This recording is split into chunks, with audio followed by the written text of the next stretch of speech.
Ọlọ́run ayérayé ọba aláàánú, agbéyín ga ní àárọ̀ òní.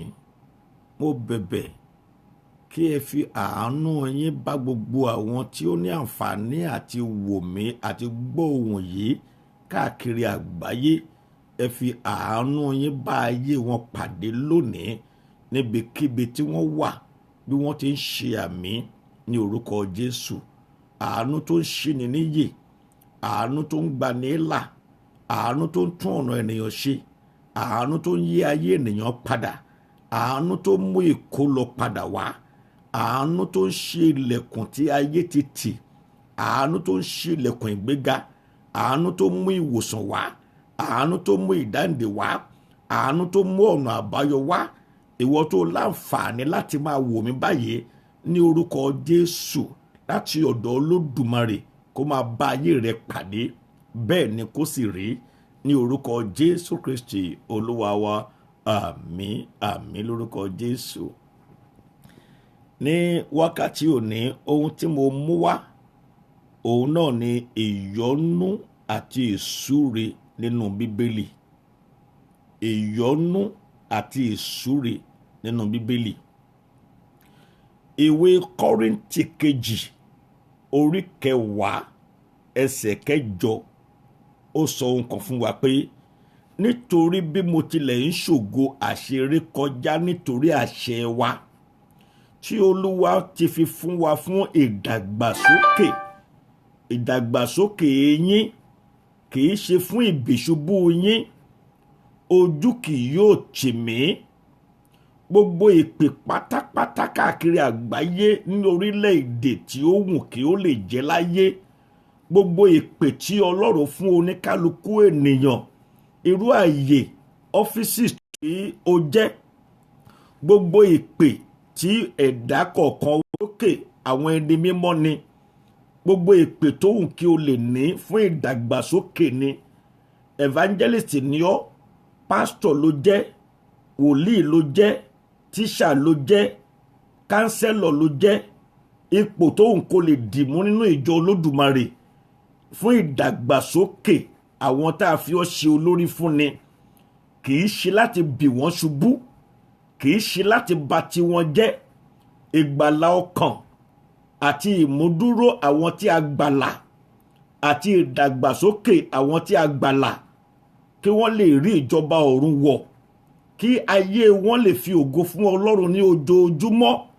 Iṣẹ́ ìránṣẹ́ bẹ́ẹ̀ la gbélé wa lọ́wọ́. Òun ló fi sọ pé àwọn tí ara wọn ti yá wọn ò nílò oníṣègùn, bí kò ṣe tí ara wọn, àwọn tára wọn ò dá. Àtúnṣe ni ìpè wà fún. Òun ló ń jẹ́ ìgbàlà. Ìgbàlà lọ́wọ́ ẹ̀ṣẹ̀ tó ń ba tèèyàn jẹ́, ìgbàlà lọ́wọ́ àrùn, ìgbàlà lọ́wọ́ àìsàn, lọ́wọ́ àìní, lọ́wọ́ ìṣẹ́, lọ́wọ́ ebi, lọ́wọ́ ìyàgàn, lọ́wọ́ àìrógolo, lọ́wọ́ agbára òkùnkùn tí máa ń sọ ayé ènìyàn di akúrẹ̀tẹ̀, lọ́wọ́ àwọn agbára tó jókòó pé o ò ní níláárí. Àwọn iṣẹ́ tá a gbà rèé ní ọwọ́ Kristi. Òun ni Kọ́ríńtì kejì yẹn sọ, orí 10 ẹsẹ̀ 8. Ìwé Róòmù orí 9 ẹsẹ̀ 15. Èmi ó ṣàánú fún ẹni tí èmi ó ṣàánú fún. Èmi ó ṣe ìyọ́nú fún ẹni tí èmi ó ṣe ìyọ́nú fún. Gbọ́ mi, ìwọ tó ń wò mí yìí níbikíbi tó bá ti wà. Ẹni tí èèyàn bá yọ́nú sí, òun ló máa ń súre fún. Àwọn Yorùbá bí máa ń pè ìsúre ní ìwúre. Ìsúre àṣẹ ni. Ìsúre ó máa ń tinú ọkàn ìyọ́nú jáde. Ẹni tí èèyàn ò bá ti yọ́nú sí kì í súre fún un. Ọlọ́run sọ pé èmi ó ṣàánú fún ẹni tí èmi ó ṣàánú fún. Èmi ó sì yọ́nú sí ẹni tí èmi ó yọ́nú fún. Ìwọ tó láǹfààní àti wò mí, mi ò fẹ́ mọ ipò tó wù kí ayé rẹ wà. Àánú Ọlọ́run bó ti ń ṣe àmì ńlá kó máa wá ọkàn níbi tó wà yẹn. Níbikíbi tó wù kó wà, ipò tó wù kó wà, àánú tó ń yọ ènìyàn kúrò nínú ogun, àánú tí ń yọ ní kúrò nínú ẹ̀wọ̀n ìgbèkùn àwọn ìkà, àánú tí ń yọ ẹ̀dá kúrò lábẹ́ agbára tí ń pọ́n ní lójú. Bó o ti ń rí àmì ṣe níbikíbi tó bá wà lónìí nínú ipò tó wà yẹn, àánú yẹn kó wá ọkàn.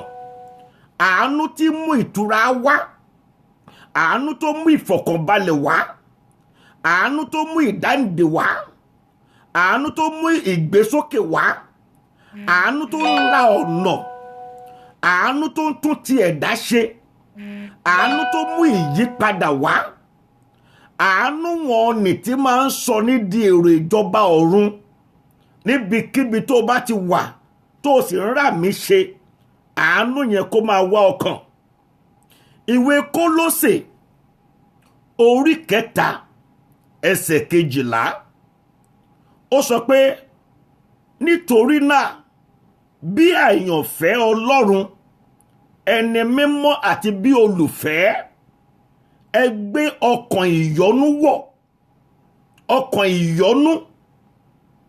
Àwọn tó bá jẹ́ Yorùbá gidi tó bá ń gbọ́ mi nílẹ̀ Yorùbá, àwọn tó ń ṣe ẹ̀sìn Yorùbá, àwọn tó ń rìn ní ìlànà tìbílẹ̀ Yorùbá, wọ́n máa ń déédéé wẹ ọṣẹ ìyọ́nú, wọ́n sì máa ń ṣe ẹbọ ìyọ́nú, wọ́n máa ń ṣe ètùtù láti rí ìyọ́nú gbà. Èèyàn máa ń wá ìyọ́nú Ọlọ́run, a sì máa ń wá ìyọ́nú èèyàn bíi tara wa. Ayé máa ń wá ìyọ́nú áńgẹ́lì. Ẹni bá ti rí ìyọ́nú ènìyàn ló máa ń ráàánú ẹni bẹ́ẹ̀ gbà. Ẹni tó bá ṣàánú fún ọ, ó yọ́nú sí ẹni. Ẹni tó bá dáríjì ẹ́, ó yọ́nú sí ẹni. Ẹni bá ní mo tú ẹ sílẹ̀ máa lọ, ó yọ́nú sí ẹni. Bó ṣe ń gbọ́ mi ní wákàtí yìí, gbogbo àwọn àjẹ́ tó ń fìyà jẹ ọ́ kan yọ́nú sí ọ. Gbogbo ibikíbi tó bá dé láyé láti wákàtí àárọ̀ òní lọ, kó o máa rí ìyọ́nú Olódùmarè, kó o máa rí ìyọ́nú Jehovah, kó o máa rí ìyọ́nú ọ̀gá, kó o rí ìyọ́nú ọkọ, kó o rí ìyọ́nú ìyàwó rẹ, ìwọ ọmọ kó o rí ìyọ́nú ìyá rẹ, kó o rí ìyọ́nú bàbá tó bí ẹ, kó o rí ìyọ́nú ìránṣẹ́ Ọlọ́run. Láti òní yìí lọ bó o ti ń ṣe àmì níbi tó wà yẹn, gbogbo àwọn tó ń tako ire ayé rẹ tó bá ṣe ń rí ẹ lẹ́yìn àdúrà òní, kó bẹ̀ sí ní yọ́nú sí ẹ. Gbogbo àwọn tó pa ọ́ pọ̀ tó ń fìyà jẹ ọ́, àwọn tí kìí fẹ́ rójú ẹ, wọn kìí fẹ́ rí orúkọ ẹ, wọn kìí fẹ́ gbóhùn ẹ, láti òní yìí lọ, orí ọ̀fẹ́ tí máa ń jẹ́ kí ayé yọ́nú sí ènìyàn kó wọ inú ayé rẹ lọ. Máa gbọ́wé Jákọ́bù orí 5, ìwé Jákọ́bù orí 5 ẹsẹ̀ 3. Ó ní sáà wò ó, àwa máa ka àwọn tí ó farada ìyà sí ẹni ìbùkún. Ẹ̀yin ti gbọ́ ti sùúrù Jóòbù, ẹ̀yin sì rí ìgbẹ̀yìn tí Olúwa ṣe, pé Olúwa kún fún ìyọ́nú, ó sì ní àánú. Olúwa Jehovah Jésù ó kún fún ìyọ́nú. Ògún kò ní yọ́nú, Ṣàngó kò ní yọ́nú, àwọn ṣẹ̀pọ̀nà wọn ò ní yọ́nú, ṣùgbọ́n Jésù Olúwa wa ó kún fún ìyọ́nú. Ni mo ṣe wípé tó o bá pinnu àti tẹ̀lé Jésù lẹ́yìn, ojú ò lè tì ọ́. Tó o bá gbàgbọ́ tọkàntọkàn, tó o gba Jésù gbọ́ tọkàntọkàn, èyí tó fi gbogbo ẹ̀mí rẹ tẹ̀lé Jésù, ó kún fún ìyọ́nú, aláàánú sì ni. Ìwọ tó gbàgbọ́ yẹn bí mo ṣe ń sọ ọ̀rọ̀ yìí jáde, ìyọ́nú Olódùmarè tó rírú ẹ̀ rí, ìyọ́nú ọ̀gá ògo tó rírú ẹ̀ rí, ìyọ́nú Ọlọ́run Ábúráhámù tó rírú ẹ̀ rí, ìyọ́nú Ọlọ́run Jákọ́bù àti Ísákì, bó o ti rí àmì ńlá mẹ́ta ṣe, ó yá máa lọ bá a pàdé. Ìsúre ni kí inú ènìyàn dùn, kó sì fi ìgbàgbọ́ sọ̀rọ̀ àṣẹ láti ṣe rere sórí ìṣẹ̀dá rẹ̀.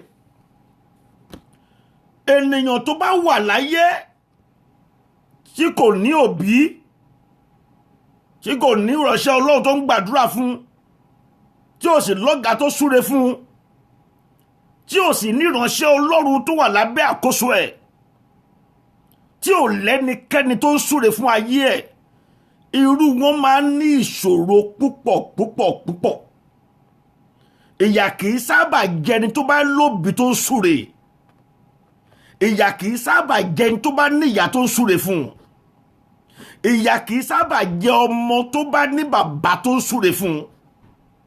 Ìyà kì í sábà jẹ ẹni bá jẹ́ kìrìsìtẹ́nì tó ní ìránṣẹ́ Ọlọ́run, wòlíì tòótọ́, ẹni tó ní ìpè tòótọ́ tó ń súre fún ìṣẹ̀dá ẹ̀. Àwọn ẹ̀dá kan wà nínú ayé tó jẹ́ pé ọ̀rọ̀ rere oníkọ́bọ̀ onípẹ́nì kò sí lẹ́nu wọn, ṣùgbọ́n àwọn tó bá súre fún ẹ yẹn ó lè ṣàṣetì. Ìwé Kọ́ríńtì kínní orí 4 ẹsẹ̀ 12 máa gbọ́ tó wí. Ó ní tí à ń ṣe làálàá, à ń fi ọwọ́ ara wa ṣiṣẹ́, wọ́n ń gàn wá, àwa ń súre. Paul nìyẹn. Kò sí àwọn tí Paul súre fún tí ayé wọn ò dá. Gbọ́ mi dáradára, àgùntàn kò lè súre fún kòkò. Ó sì lè retí kí ìgalà kó súre fún kìnìún. Ó lè retí kí ìkà kó súre fún ẹ o. Àjẹ́ ò lè súre fún ẹ. Èmèrè ò lè súre fún ẹ o. Máa gbọ́ tí bẹ́ẹ̀ lè wí. Ṣùgbọ́n èmi wí fún yín, ẹ fi àwọn ọ̀tá yín, ẹ súre fún àwọn ẹni tí ń fi yín ré. Tó bá tiẹ̀ ń fi ìwọ ré, máa súre fúnra ẹ̀. Máa sọ fún ara ẹ̀, fọ́ gbá orí ẹ mú. Ìwọ orí yìí sẹ́ ó ṣe rere. Ìwọ orí yìí sẹ́ ó lu àlùyọ. Ìwọ orí yìí sẹ́ àní ó níláárí. Ìwọ orí mi yìí sẹ́ wà rí ògolo. Máa súre fún ara rẹ lójoojúmọ́ tó bá ti jí. Àdúrà ìsúre kìí ṣe àdúrà kan tí wọ́n máa sọ èdè tí ò nítumọ̀. Sọ nǹkan tí o fẹ́ kí ayé rẹ, bó bá ṣe ń fẹ́ kí ìṣẹ̀dá rẹ kó rí, bẹ́ẹ̀ ló ṣe máa la ẹnu súre fún ara rẹ. Ìwé Ẹ́kísódù orí 2 Ẹ́kísódù ẹsẹ̀ 6 máa gbọ́. Nígbà tí ó sì ṣí nípa Mósè nìyẹn o, ó rí ọmọ náà, sì kíyèsí ọmọdé náà ń sunkún, inú rẹ̀ sì yọ sí inú ọmọ Fáráò, obìnrin Fáráò, ó yọ sí ọmọ yẹn, ó yọ sí Mósè. Àdúrà ló ń jẹ́ bẹ́ẹ̀. Ó sì wí pé ọ̀kan nínú àwọn ọmọ Hébérù ni èyí. Ìgbà tí inú obìnrin yẹn yọ sí ló ṣe ṣàánú fún Mósè, ló ṣe gbé kúrò nínú omi. Ẹni bá yọ ní sí èèyàn ló máa ń ṣe èèyàn lóore. Ẹni bá ṣàánú fún ẹ, ó yọ́nú sí ẹni. Ẹni bá fún ẹ ní ọ̀nà àbáyọ, ó yọ́nú sí ẹni. Ẹni bá dúró ti ìpè Ọlọ́run jẹ́ kó yọ́nú sí ẹni. Ẹni bá fi ṣe ẹ́ lóore ńlá tí ò ṣe é gbàgbé, ó yọ́nú sí ẹ ló ṣe ṣe ẹ́ lóore. Ayé kì í ṣoore fún ẹni tí wọn ò bá yọ́nú sí. Ẹni tá a bá yọ́nú sí la máa ń súre fún. Ìsúre wà fún ìsúre ó wà fún ọmọ tó múnú òbí ẹ̀ dùn. Ìsúre ó wà fún ọmọ ìjọ tó múnú alàgbà ẹ̀ dùn. Ìsúre ó wà fẹ́ni tó bá sìn. Ìsúre ẹni bá wúlò ló máa ń gbà. Ìsúre ẹni bá wúlò tó bẹ̀rù Ọlọ́run, tó páyà Ọlọ́run, tó ṣeré ló máa ń gbà. Ọ̀pọ̀lọpọ̀ kan ló ń rí ìsúre gbà. Ọ̀pọ̀lọpọ̀ kan. Ẹni bá ṣe nǹkan tó wúyàn lórí, ẹni bá ṣe nǹkan tó múnú èèyàn dùn, gbólóhùn àṣẹ ni. Ìwọ ọmọdé yìí, lórí ohun tó ṣe yìí, Ọlọ́run ọ̀gá ògo tó pè mí, tó rán mi níṣẹ́, torí pé ó ṣe báyìí fún iṣẹ́ ìránṣẹ́ yìí, kó lọ rí báyìí fún ẹ. Ohun tí mò ń sọ yìí, dán wò, mú inú ìyá ẹ dùn náà, múnú dádì ẹ dùn, múnú ìyàwó ẹ dùn kó súre fún ẹ, múnú ọkọ ẹ dùn, mú inú pásítọ̀ ẹ dùn, ìwọ pásítọ̀, múnú ọmọ ọjọ́ dùn. Gbogbo tó ń lé kiri yẹn, wọ́n fi táì lọ rẹ̀. Ṣé mútọ̀, ṣé ilé, ṣé ilẹ̀, wà ní aṣọ ẹ, torí pé wọ́n á yọ́nú sí ẹ. Tá bá wo ìwé àwọn ọba orí 9 ẹsẹ̀ 50 nígbà tí Solomoni ń gbàdúrà fún dedication ilé Olúwa, ó tọrọ, ó dìídì bẹ̀bẹ̀ fún ìyọ́nú ni. Ẹlòmíì kì í bẹ̀bẹ̀ fún, ẹlòmíì ayé ò fẹ́ rí, èèyàn ò fẹ́ rí, ìrẹ́gàn ò fẹ́ rí, ìgbéga gan ò fẹ́ rẹ́ lòmíì, torí Ọlọ́run ò yọ́nú sí. Ẹni tó lọ́rùn bá ń yọ́nú sí gbogbo nǹkan ayé ló máa wá rí, gbogbo ọ̀nà ló máa là sí dáadáa. Kì í sọ̀rọ̀ ìwé, kì í sọ̀rọ̀ òyìnbó, certificate kọ́. Èèyàn lè ní certificate kó má rí ìyọ́nú Ọlọ́run gbà. Èèyàn lè mọṣẹ́ kó má rí ìyọ́nú ilé iṣẹ́ gbà. Kí o sì dáríjì àwọn ènìyàn rẹ tí ó ṣẹ̀ ọ́ àti gbogbo ìrékọjá wọn nínú èyí tí wọ́n ti ṣe sí ọ. Kí o sì fún wọn ní àánú, wọ́n bẹ̀bẹ̀ fún ni. Kí o sì fún wọn ní àánú níwájú àwọn tí ó kó wọn ní ìgbèkùn lọ. Ìwọ náà tó wà pẹ̀lú mi lónìí, àwọn tó kó ọ ní ìgbèkùn tó ń fìyà jẹ ọ́, kí Olódùmarè fún ọ ní àánú ní ojú wọn, kó ti ẹ̀wù ẹ báyìí ṣòṣòṣò kan ní kó máa lọ. Ìwé àwọn ọba kìíní orí 9 ẹsẹ̀ 50, ó ní fún wọn ní àánú lójú àwọn tó kó wọn ní ìgbèkùn. Wo Nehemiah, wọ́n kó ní ìgbèkùn ni, ẹrú ni, ṣùgbọ́n lójú ọba tó kó lẹ́rú ó rà àánú gbà. Wo Daniel, ẹrú ló ṣe ní Bábílónì, ṣùgbọ́n lójú àwọn tó kó wọn lẹ́rú ó rà àánú gbà. Ìwọ náà lónìí yìí, lójú àwọn tó ń fìyà jẹ ọ́, àwọn tó ní oore lọ́wọ́ tí wọ́n ṣe fún ẹ, olẹ́gbọ̀n tó lè ràn ẹ́ lọ́wọ́, olábùrò tó lè ràn ẹ́ lọ́wọ́, oláwọn tó lè ṣe ẹ́ lóore, wọn ò rí ti èrò torí ò tí ì rà àánú gbà. Ó tọrọ fún àánú lójú wọn. Tó bá ti rà àánú Ọlọ́run gbà, àwọn ènìyàn fi owó bẹ́ẹ̀ lò, wọ́n á fi ọrọ̀ bẹ́ẹ̀ lò, wọ́n á fi ọlá bẹ́ẹ̀ lò, wọ́n á fi connection báyé ẹ lò. Ìwé Króníkà kan náà orí 2, Króníkà 2 ẹsẹ̀ 30 àbí orí 30 jàre ẹsẹ̀ 9, 2 Chronicle chapter 30 verse 9. Nítorí bí ẹ̀yin bá tún yí padà sí Olúwa, àwọn arákùnrin yín àti àwọn ọmọ yín yóò rí àánú níwájú àwọn tí ó kó yín ní ìgbèkùn lọ. Yóò rí àánú níwájú àwọn tó kó yín ní ìgbèkùn lọ. Gbogbo ọ̀tá kọ́ ló máa kú, gbogbo ọ̀tá kọ́ ló máa fall down and die. Àwọn ọ̀tá kan wà, Ọlọ́run fẹ́ lò wọ́n tó bá yá, ṣùgbọ́n kó ṣàánú fún wọn, kó yọ̀ǹda ẹni. A máa ti rí àwọn tó ń fìyàn ṣe, tó ń fìyàn rúbọ, àwọn ritual killers. Wọ́n á gbé ẹlòmíì, wọ́n á palẹ̀ yìí, wọ́n á patọ̀ wọn, wọ́n á sì wò báyìí, wọ́n á ní ìwọ ń tiẹ̀ orí ọgbàbọ̀dì máa lọ, ẹ lọ mú ẹ jù sílẹ̀, ẹ wà lọ sójú ọ̀nà jù sílẹ̀. Àánú lórí gbà níwájú àwọn tó kó nígbèkùn. Àánú lórí gbà. Ìwọ náà lónìí, àwọn tó ń yọ ayé ẹ lẹ́nu, mo gbàdúrà kó rà àánú gbà níwájú wọn. Àwọn tó yẹ kó ṣe ẹ́ lóore tí wọn ò rí ti ẹ rò, mo gbàdúrà fún wọn ní òní yìí kó rí àánú gbà níwájú wọn. Olúwa Ọlọ́run yín oníyọ̀nú àti aláàánú ni, oníyọ̀nú àti aláàánú ni. Yóò sì ṣí ojú rẹ̀ padà kúrò lọ́dọ̀ yín bí ẹ̀yin bá yí padà sí ọ̀dọ̀ rẹ̀. Yóò ṣí ojú rẹ̀ padà sí ọ̀dọ̀ yín bí ẹ̀yin bá yí padà sí ọ̀dọ̀ rẹ̀.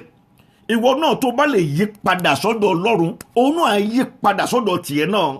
A wá ṣàánú fún ẹ, a wá fi àánú bá ẹ lò, a wá súre fún ọ náà, wà wá ní láárí. Jẹ́ nǹkan ilé kí n tó máa lọ. Króníkà 2 kan náà chapter 36 orí 14 ẹsẹ̀ 15 máa gbọ́ ohun tó wí. Olúwa Ọlọ́run àwọn bàbá wọn sì ránṣẹ́ sí wọn láti ọwọ́ àwọn oníṣẹ́ rẹ̀. Òun sì dìde ní kùtùkùtù, òun sì ránṣẹ́ nítorí tí ó ní ìyọ́nú sí àwọn ènìyàn rẹ̀ àti sí ibùgbé rẹ̀. Ó ní ìyọ́nú sí àwọn ènìyàn rẹ̀ àti sí ibùgbé rẹ̀. Mo gbàdúrà lónìí, ìyọ́nú Ọlọ́run, gbàdúrà àwẹ̀ tó ń gbà ní January, béèrè fún ìyọ́nú Ọlọ́run. Nínú àwẹ̀ tó ń gbà ní January yìí, béèrè fún ìyọ́nú Olódùmarè, béèrè fún àánú Ọlọ́run lórí iṣẹ́ ẹ. Ìwọ Olúwa yọ́nú sí mi, ìwọ Olúwa ṣàánú ayé mi. Ìyọ́nú tí bàbá rẹ ò gbàrú ẹ̀ láyé rí, ìyọ́nú irú ètí ìyá rẹ̀ ò rí gbà láyé rí, ìyọ́nú tó ò rí gbà lọ́wọ́ ẹnikẹ́ni rí, Olúwa wá fún mi. Sóde àdúrà ńlá, gbọ́ mi, ìyọ́nú Olódùmarè, ìyọ́nú Jésù Kristi ní orísun ọ̀pọ̀ ìgbéga. Ìyọ́nú Yorùbá gbọ́ngàn, Yorùbá wọ́n gbọ́ o, Yorùbá gbọ́ngàn, wọ́n ń wẹṣẹ ìyọ́nú, ètùtù ìyọ́nú, ẹbọ ìyọ́nú, wọ́n náà ń wá ìyọ́nú ayé. Tó bá ti lè rí ìyọ́nú ti Ọlọ́run, wà rí ìyọ́nú ayé. Ìtorí pé wọ́n mọ̀ pé ìyọ́nú ní ìpìlẹ̀, ní foundation ìgbéga. Ìyọ́nú ní orísun ìlọsíwájú. Ìyọ́nú ló máa ń ṣí ilẹ̀kùn ọ̀pọ̀lọpọ̀ ìrànlọ́wọ́ tí ó máa ń jẹ́ kí èèyàn kó rí àwọn ìyanu tó máa ń jẹ́ kó la ẹnu tí ò ní ṣe pàdé. Ẹni bá rí ìyọ́nú gbà, gbogbo nǹkan ló máa lọ déédéé fún ẹni bẹ́ẹ̀. Ìrànlọ́wọ́ a sì máa jáde wá láti gbogbo ọ̀nà. Tí èèyàn bá ti rí ìyọ́nú Ọlọ́run àti àánú Ọlọ́run, ìrànlọ́wọ́ kò lè wọ́n ẹ́. Ṣé bá ti kà á, tá a gbọ́ pé ojoojúmọ́ ni àwọn tó ran Dáfídì lọ́wọ́ ni wọ́n ń pọ̀ sí i, torí pé Ọlọ́run ti yọ́nú sí i, ó sì rà àánú gbà. Àwọn èèyàn tó níláárí, ọ̀pọ̀lọpọ̀ ọmọ Ọlọ́run tó wọ́n rí ìyọ́nú gbà ní àdúrà náà, àdúrà wọn ti bá ìyọ́nú Olódùmarè pàdé ni. Mo gbàdúrà fún ọ náà lónìí pé ìyọ́nú ọ̀gá ògo tó máa ń jẹ́ kéèyàn rí sùúrù gbà kó wá ayé rẹ̀ rí níbikíbi tó bá wà, tó ń gbọ́ mi, bó ti ń ṣe àmì ńláńlá, ire kó wá ọkàn, àánú kó wá ọkàn. Gbogbo ohun tó ti lé ní 2019 tọwọ́ rẹ̀ ò tẹ̀, ní 2020 yìí kó máa fi ìrọ̀rùn tẹ̀ ọ́ lọ́wọ́. Ìyọ́nú máa ń jẹ́ kí ire wá ní ọ̀nà ìrọ̀rùn. Ó máa ń jẹ́ kí nǹkan tí wọ́n ti sapá tí ò bọ́ sí kó wá máa bọ́ sí ní bọ́sẹ́ ní ìrọ̀rùn ní ìrọ̀ra. Ó máa ń jẹ́ kó wá lọ́nà ìtura. Ẹni bá ti rí ìyọ́nú gbà, wọn kì í fi làálàá kó lo ayé mọ́. Àsákà níwèé Genesis chapter 1:28, Ọlọ́run sì súre fún wọn tó pé yọ́nú sí wọn. Mo sọ pé ẹni téèyàn bá ti yọ́nú sí ló ń súre fún. Jeremiah orí 12 ẹsẹ̀ 15, yóò sì ṣe nígbà tí èmi ò ti fà wọ́n tu kúrò tán, èmi ò padà, èmi ò sì yọ́nú, èmi ò sì ní ìyọ́nú sí wọn, bó ti ṣe àmì láàárọ̀ òní. Olóore ọ̀fẹ́ tó súre fún Noah torí pé ó yọ́nú sí i, kò jẹ́ kó bẹ̀kún omi lọ. Olóore ọ̀fẹ́ tó súre fún Jósẹ́fù nílé Pọ́ntífárì, ó bá àánú pàdé ní ọgbà ẹ̀wọ̀n, ó bá àánú pàdé láàfin Fáráò, ó bá àánú pàdé torí pé ọ̀gá ògo ti yọ́nú sí i. Nehemiah, ó bá àánú pàdé nínú ìgbèkùn. Bẹ́ẹ̀ náà ni Dáníẹ́lì, ó bá àánú pàdé. Ísákì, ó bá àánú pàdé. Jákọ́bù nínú ilé Lábánì tó pé Ọlọ́run yọ́nú sí i, ó bá àánú pàdé, ó dẹni ńlá. Jésù náà Ọlọ́run yọ́nú sí i. Ìwọ náà tó ń gbọ́ mi ní òní yìí, níbikíbi tó wà, ìyọ́nú tó ń yọni kúrò nínú ìgbèkùn ayérayé, ó yá máa gbà á. Ìyọ́nú tó mú gbogbo ohun tó ti lé tọwọ́ rẹ̀ ò tẹ̀ láti rí gbà ní ọdún yìí, ó yá máa gbà á. Ìyọ́nú tó ń ṣílẹ̀kùn ìgbéga tó ju ọgbọ́n orí àti òye lọ, tó ju ìwé tó kà lọ, lórúkọ Jésù láti ọ̀run wá, ó yá máa gbà á. Ìyọ́nú tó ń fìdí ẹni múlẹ̀ ní ènìyàn ńlá, ní ènìyàn pàtàkì káàkiri àgbáyé, lórúkọ Jésù bó ti ṣe àmì, ó yá máa gbà á. Ìyọ́nú tó ń ṣí gbogbo ilẹ̀kùn tí ọ̀tá ti tì, lórúkọ Jésù ó yá kó báyé rẹ̀ pàdé. Ìyọ́nú tó ń ṣí ni nínú, ìyọ́nú tó ń fi ọkàn ẹni balẹ̀, ìyọ́nú Olódùmarè tó mú ní kórè níbi tá ò gbèsè, ó yá lórúkọ Jésù ìṣẹ̀dá rẹ̀ kó bá pàdé. Ìyọ́nú tó múni débi gíga tó lérò láyé, ó yá lórúkọ Jésù máa bá pàdé. Ìyọ́nú tí ń gba ọkàn ẹni là lọ́wọ́ alágbára, lórúkọ Jésù máa bá pàdé. Ìyọ́nú tó ń la ọ̀nà níbi tí ọ̀nà ò sí, lórúkọ Jésù kó bá yìí rẹ̀ pàdé. Ìyọ́nú tó ń ṣí ilẹ̀kùn opportunity níbi tó lérò fún talent rẹ, fún experience yẹ, fún skill tó ní, ó yá lórúkọ Jésù kó máa bá yìí rẹ̀ pàdé. Bó o ti ń ṣe àmì ńlá, mo gbàdúrà pé lórí ilẹ̀ alààyè ò ní kábàámọ̀. Àwọn ogun amáyésú ni kò ní borí rẹ̀. Ogun amáyésú ni kò ní borí ẹ. Ogun tó máa ń jẹ́ kí ayé sú ènìyàn, kí ikú wu ènìyàn, ogun bẹ́ẹ̀ kò ní borí ẹ. Látòní lọ ọ̀run yọ́nú sí ọ, èèyàn yọ́nú sí ọ, agbádá ìyọ́nú ọ̀run gbé wọ̀ ọ́, agbádá àṣírí bíbò ọ̀run gbé wọ̀ ọ́. Bọ́ ẹ̀ ní kó rí o, ó ti ṣe bẹ́ẹ̀.